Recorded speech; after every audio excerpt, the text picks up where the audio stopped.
part for its style.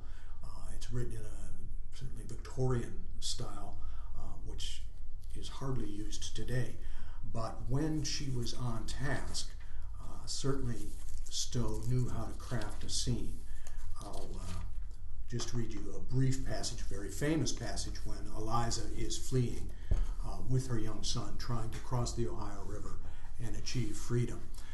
She has looked out from the hotel where she stayed with her son, who is sleeping, and discovered that the slave tracker and is on her track and has just passed by her window. 1,000 lives seemed to be concentrated in that one moment to Eliza. Her room opened by a side door to the river. She caught her child and sprang down the steps toward it. The trader caught a full glimpse of her just as she was disappearing down the bank, and throwing himself from his horse and calling loudly on Sam and Andy. He was after her like a hound after a deer. In that dizzy moment, her feet scarce seemed to touch the ground, and a moment brought her to the water's edge. Right on behind they came, and nerved with a strength such as God only gives to the desperate. With one wild cry and flying leap, she vaulted sheer over the turbid current by the shore onto the raft of ice beyond. It was a desperate leap, impossible to anything but madness and despair, and Haley, Sam, and Andy instinctively cried out and lifted up their hands as she did it. The huge green fragment of ice on which she alighted pitched and creaked as her weight came on it, but she stayed there not a moment.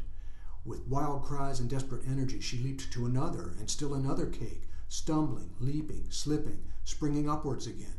Her shoes are gone, her stockings cut from her feet, while blood marked every step. But she saw nothing, felt nothing, till dimly, as in a dream, she saw the Ohio side and a man helping her up the bank.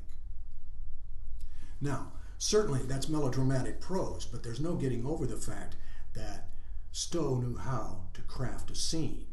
And even that suggestion at the very end that Eliza has almost dissociated herself from her experience and sees a man helping her up the stream reinforces, I think, the psychological realism that Stowe achieved in moments in this book.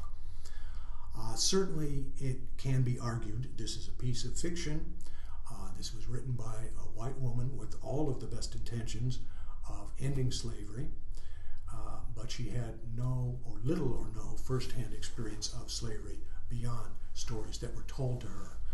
She lived for a long time in Cincinnati, which is ultimately Eliza's destination in this escape attempt, and so was able to hear accounts from slaves who passed through on the Underground Railroad of their experiences of being chased to the river's edge, for example. It's also been argued that because she had no direct experience of slavery and was writing a politically motivated text, an abolitionist text, that Stowe perhaps unwittingly reinforced some of the racial stereotypes that persisted in her time. There's no arguing the fact her book is of its time. And for example, the prose style that I just read to you marks it as melodramatic, marks it as Victorian, and certainly the novel itself unfolds in a rather episodic fashion.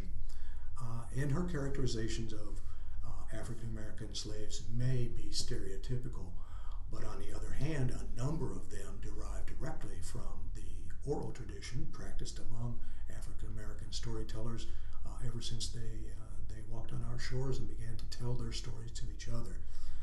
So I think that her reputation, particularly among modern scholars, has suffered somewhat, but I do feel, as I said at the beginning, if you're looking at the novel that had the greatest impact on American history, Uncle Tom's Cabin deserves more consideration than it gets. I would mention too that this is a novel that would be productively examined in conjunction with other narratives, for example, Harriet Jacobs' Incidents in the Life of a Slave Girl, and Frederick Douglass's narrative that we're going to turn to next in these discussions.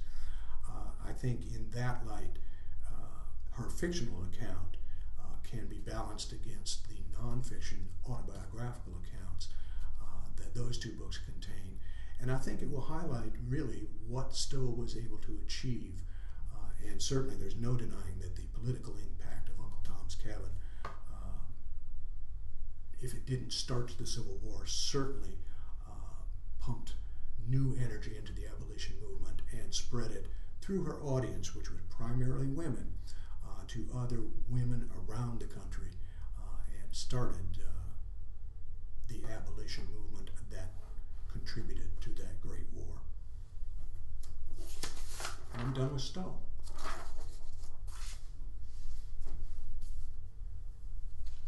Oh. All right. Okay. Thank you very much for that. Yeah, and I'm not taking 10 minutes, am I? Say again? I'm not taking 10 minutes, am I? Well, if you're not taking 10 minutes, that is A-okay. Yeah, that's what I realized once I got into it. This one was probably about 7 minutes. Yeah, okay. That's probably what I'll do on Douglas also.